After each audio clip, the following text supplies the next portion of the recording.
গ্রীষ্মের এই গরমে এক গ্লাস ঠান্ডা শরবত কিংবা রাস্তার ধারের চটপটি ফুচকা অনেকের কাছেই স্বস্তির খাবার, কিন্তু এই স্বস্তির আড়ালেই লুকিয়ে আছে ভয়াবহ স্বাস্থ্য ঝুঁকি।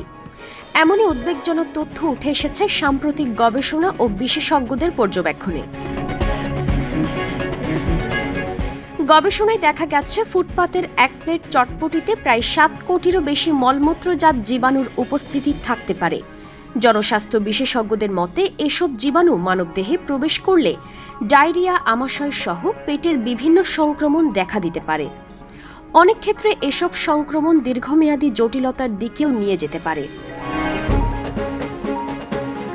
রাজধানীর বিভিন্ন এলাকায় ফুটপাতের খাবারের দোকানগুলোতে গিয়ে দেখা যায় অধিকাংশ ক্ষেত্রেই স্বাস্থ্যবিধির চরম অবহেলা রয়েছে। অপরিষ্কার পানি দিয়ে বাসনপত্র ধোয়া, খাবার খোলা অবস্থায় রাখা, ধুলোবালি ও যানবাহনের ধোঁয়ার মধ্যে খাবার পরিবেশন, এসব কারণে খাবারগুলো সহজেই জীবাণুতে দূষিত হয়ে পড়ছে। খাবারের মান নিয়েও রয়েছে উদ্বেগ। অনেক বিক্রেতা একই তেল বারবার ব্যবহার করছেন, যা শরীরে ক্ষতিকর চর্বি জমাতে পারে এবং হৃদরোগ সহ নানা দীর্ঘমেয়াদী অসুস্থতার ঝুঁকিও বাড়ায়। অন্যদিকে শরবত কিংবা আখের রসে ব্যবহৃত বরফের উৎসও বেশিরভাগ ক্ষেত্রে অস্বাস্থ্যকর বলে জানা গেছে। নিরাপদ খাদ্য কর্তৃপক্ষের পরীক্ষায় রাজধানীর বিভিন্ন এলাকার ফুটপাতের খাবারে মলমূত্রজনিত জীবাণুর উপস্থিতি নিশ্চিত হয়েছে।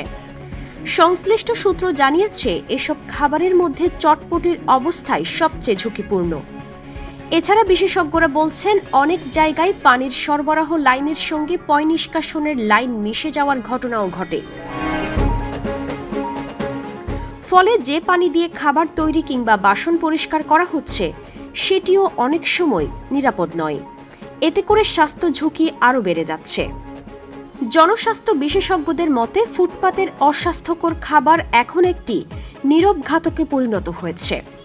তারা মনে করছেন, পরিস্থিতি নিয়ন্ত্রণে আনতে হলে সংশ্লিষ্ট কর্তৃপক্ষের কঠোর নজরদারি ও নিয়মিত তদারকি জরুরি।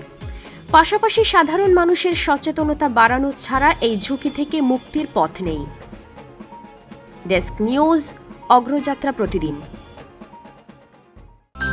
অগ্রযাত্রা প্রতিদিন, নির্ভীক প্রত্যয়ে উজ্জীবিত।